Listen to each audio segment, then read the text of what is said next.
Welcome back to my channel. আজকের recipe ডিম দিয়ে ফুলকপির ঝোল। ডিমের এই রেসিপিটি কিন্তু খেতে অনেক সুস্বাদু হয়ে থাকে আর তৈরি করতেও কিন্তু খুব বেশি সময় লাগে না। ডিম দিয়ে ফুলকপির ঝোল বানানোর জন্য আমি এখানে একটি মাঝারি সাইজের ফুলকপি এভাবে কেটে নিয়েছি। দুটো মাঝারি সাইজের আলু এভাবে টুকরো করে কেটে নিয়েছি। 5টা ডিম সিদ্ধ করে খোসা ছাড়িয়ে ডিমগুলো একটু চিড়ে নিয়েছি। এবার সবার প্রথমে আমি ডিমগুলোকে ভেজে নেব। তার জন্য কড়াইতে নিয়ে নিয়েছি তেল। তেলটা একটু গরম হলে দিয়ে দিচ্ছি একটু হলুদ আর একটু লবণ। এবার ডিমগুলো দিয়ে দিচ্ছি। ডিমগুলোকে ভালো করে ভেজে নিতে হবে।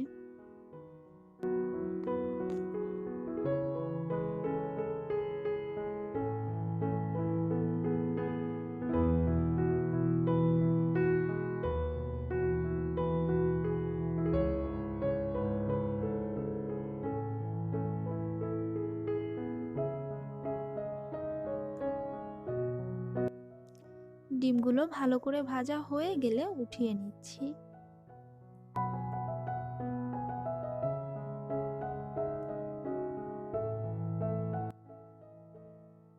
এবার এই তেলেই দিয়ে দিচ্ছি আলু আর ফুলকপি।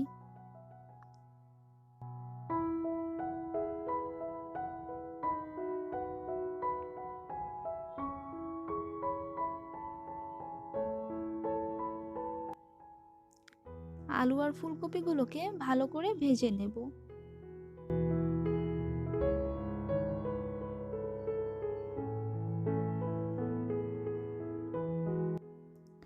এখন লো আঁচে 3 মিনিটের জন্য ঢাকনা দিয়ে রাখছি।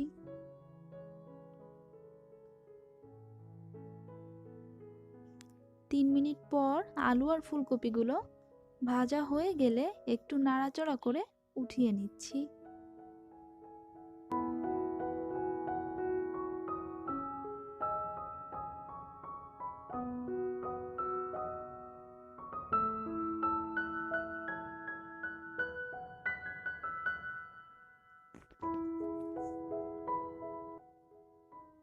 এখন কড়াইতে দিয়ে দিচ্ছি আর একটু তেল। দিয়ে দিচ্ছি গোটা জিরা, একটা তেজপাতা, একটু নাড়াচাড়া করে দিয়ে দিচ্ছি একটা মিডিয়াম সাইজের পেঁয়াজ বাটা, 1 চা চামচ রসুন বাটা, হাফ চা চামচ আদা বাটা, 5-6টা কাঁচামরিচ চেরা। মশলাটা একটু ভেজে নিচ্ছি।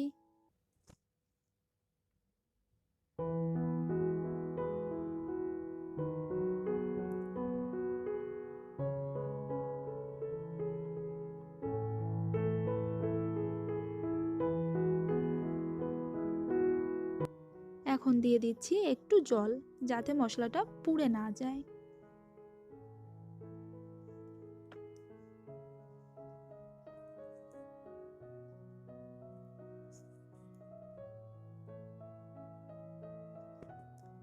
দিয়ে দিচ্ছি হাফ চা চামচ করে হলুদ গুঁড়া, মরিচ গুঁড়া, পরিমাণ মতো লবণ।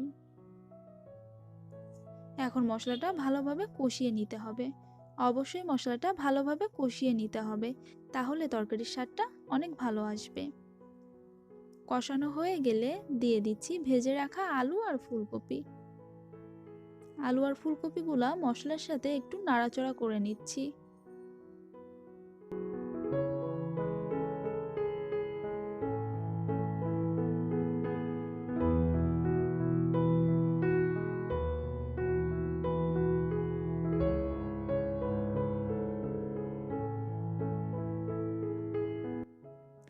এখন দিয়ে দিচ্ছি ঝোলের জন্য জল।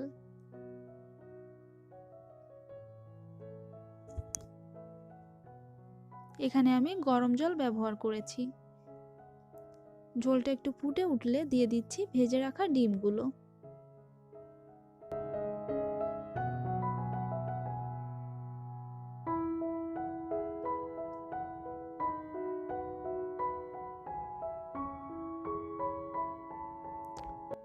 এখন মিডিয়াম হাই ফ্লেমে 7 থেকে 8 মিনিট রান্না করব।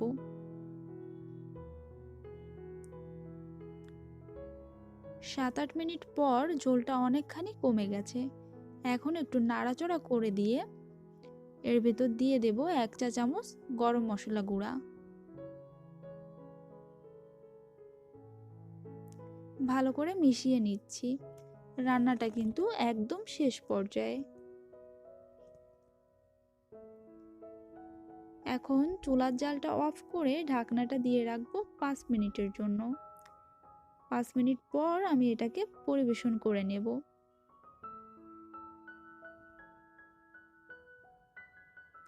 5 মিনিট পর পরিবেশন করে নিয়েছি। রান্নাটি ভালো লাগলে প্লিজ আমার চ্যানেলটি সাবস্ক্রাইব করতে ভুলবেন না। আজকের মতো বিদায় নিচ্ছি। সবাই ভালো থাকবেন।